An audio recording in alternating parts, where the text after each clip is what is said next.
Shalom, all praise to Yahawah, Shalom, Qadash. Shalom to the hopefully elect out there. I'm going to title this video, The Israelites Taking the World as a Righteous Act. And this is a response to this video when Israelites were on Jerry Springer, live reaction, book at Malone, street apologist. So this individual's talking. His name is not Cocoon. That's what he said it. His name is Kakum. He left the school. This was after, not shortly after, but sometime after they called. He said he was a comforter and the whole. What is the term?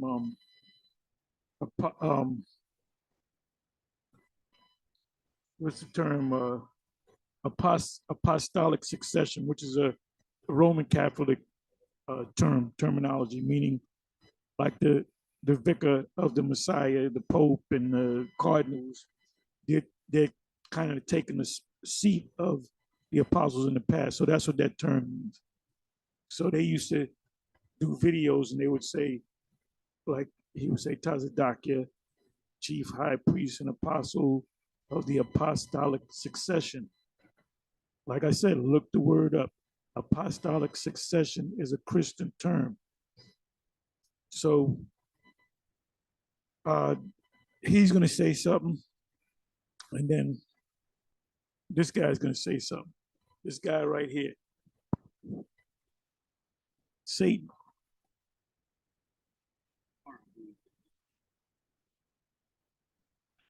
Even here, you see Kakum saying, hold up. He's trying to get a word in. But Tom's the doctor's trying to stand out and say all this stuff, right? So let's see.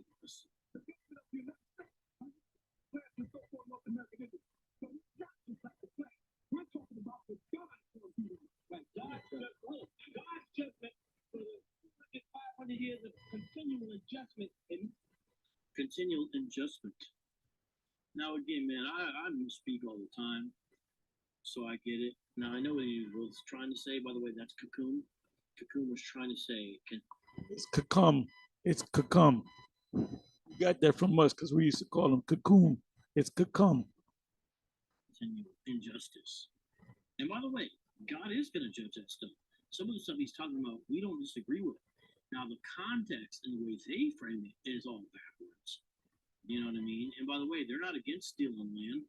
They think that God just has to have the right people stealing the right land. They're not against slavery. They just think God has to put the right people in charge with. Just want to point that hypocrisy out. But here, it's not hypocrisy. It's not hypocrisy at all.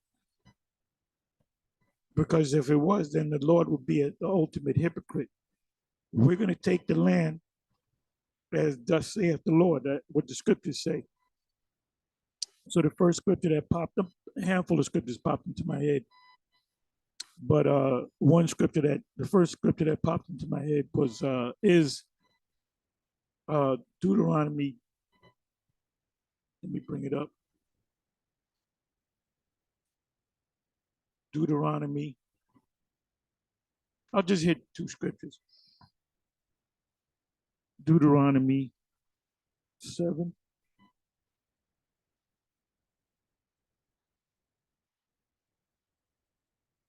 So taking the land, taking this earth is not hypocrisy. You know, when we say, well, you white people took the earth and we're going to take the earth too.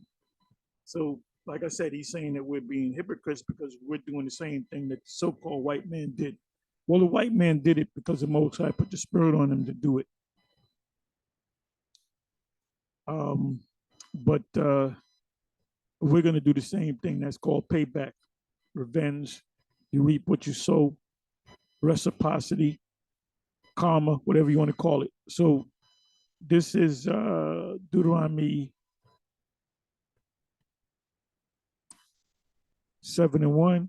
When Yahawah, thy power, thy God, shall bring thee into the land whither thou goest to possess it, which is the land of Canaan, because they came out of the wilderness, and have cast out many nations before thee, the Hittites, the Girgashites, the Amorites, the Canaanites, the Perizzites, the Hivites, and the Jebusites, 7 nations greater and mightier than you. And when Yahawah, the Most High, thy God, thy power, shall deliver them before thee, thou shalt smite them, kill them, and utterly destroy them. Thou shalt make no covenant, no agreements, no contracts with them, nor show mercy unto them. So where's the hypocrisy? Neither shalt thou make marriages with them. Thy daughter thou shalt not give unto thy sons, nor his daughter shalt thou take unto thy sons. Now that's what Isaac and Rebekah told Esau. And what was the first thing Esau did? He went out and got a Canaanite woman. So this was well before we, experienced slave captivity under the Egyptians. They made it clear to Esau, but Esau doesn't listen anyway. It goes back to that's why we say that Cain came back as Esau. That's the spirit of Esau. The spirit of Esau is the spirit of Cain. He didn't go by the instructions of the Most High, and it started with the sacrifice. So that's that spirit of the devil. Or they will turn away thy sons from following me, that they may serve other gods, lowercase g. So will the anger of Yahawah be kindled against you and destroy thee suddenly. And that's what's going to happen to the majority of our people, and especially in America, Babylon the Great, because they're following, Christianity, Islam, Kemet, back to Africa. Some of them are atheists. Some of them are Democrats. Some of them are Republicans. Some of them believe in America. There is one Jake was over there that got killed yesterday. It was breaking news yesterday, which was May 1st in Ukraine. And I looked at the Jake and I said, this guy either married to an Edomite woman or his girlfriend is an Edomite woman. They had interviewed his mother, and she was a dark-skinned black woman with a big nose, and she sounded just like an Edomite woman. So he was raised up kind of as, we're trying to be as white as we can. So it was good for that nigga, man. All these Jakes, especially you women, you Israelite women, you have a lot of Israelite women in this man's military system that's giving up the box, that the box is being taken from them, if you know what I mean, and they're going to all die. That's Joel 2, where it speaks about the northern country. So going to a land barren and desolate.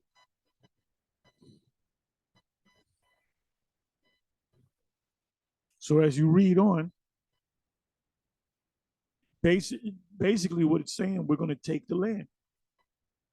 We're going to take their land, but we're going to kill them and then take the land.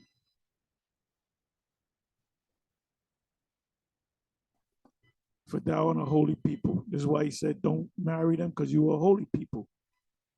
Now, did we marry women from the other nations outside of Canaan? Yes, we did. The Midianites.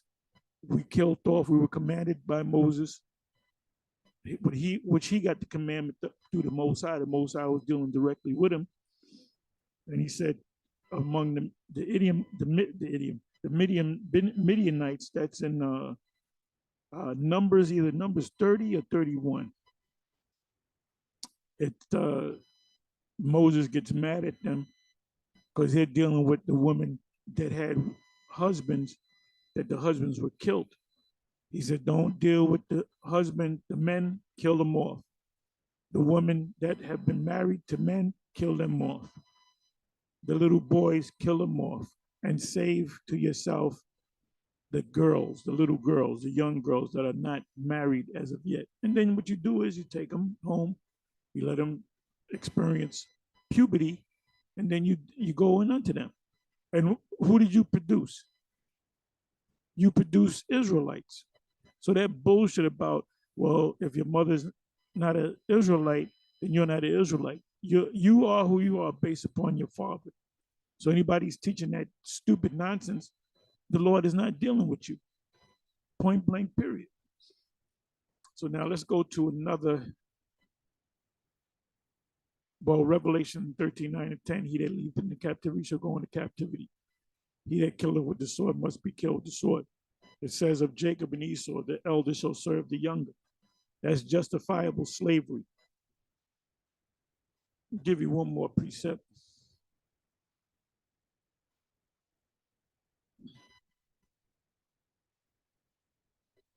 And then I'll close. Isaiah 14:2.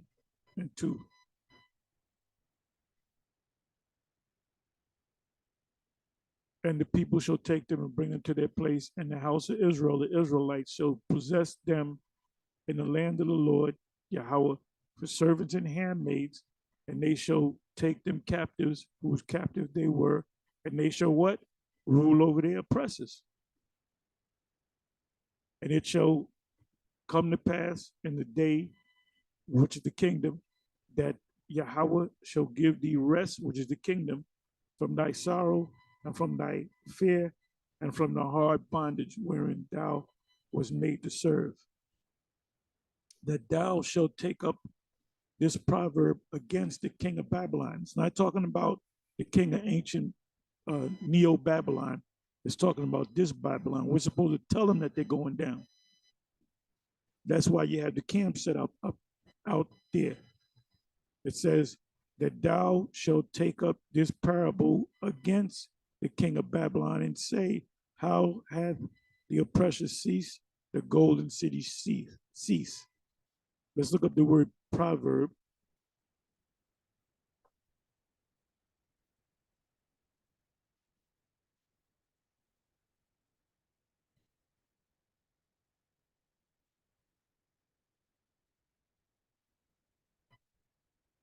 Parable, proverb, saying, aphorism, byword, similitude, parable, poem, sentence, or ethical wisdom, ethical maxims. So we're saying you're going into slavery because you put us in slavery. You're going to take your land because you took our land.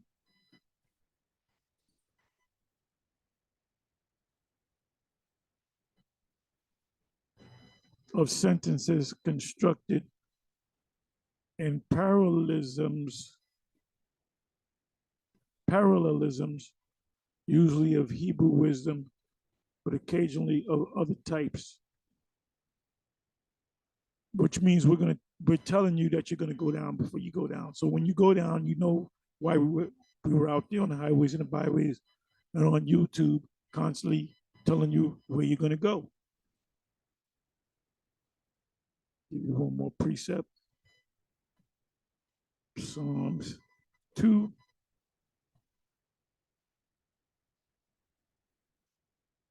And 7. I will declare the decree. Yahawah have said unto me, thou art my son, this day have I begotten thee. Ask of me, and I will give thee the heathen for thine inheritance, and the uttermost parts of the earth for thy possession, because we're going to be control over everybody. Thou shalt break them, the people, starting with Esau, with a rod of iron. Thou shalt dash them in pieces like a potter's vessel.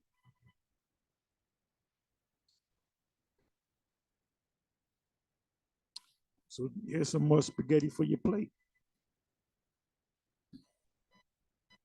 So now it says, well, that's talking about the Messiah. That's not talking about Israelites. It's talking about Israelites. When you go to Daniel 7, what is that? Either 18 or 25. I'm not going to go to it. It says the saints of the Most High shall take the kingdom and possess the kingdom forever, even forever and forever. And the kingdom is the whole earth. We're going to be in power over the whole earth. We're going to be the ruling nation over the whole earth. Isaiah 60, Isaiah 61, Isaiah 60, the whole chapter is dedicated to us putting you in captivity, and not just you, the other nations. and they're going to have to keep the laws.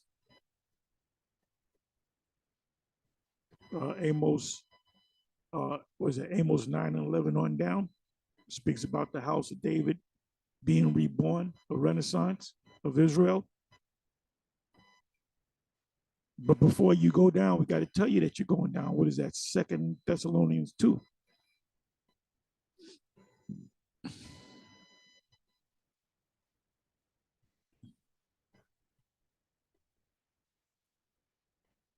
So anyway, I'm gonna say shalom. Like I said, I want to make this short.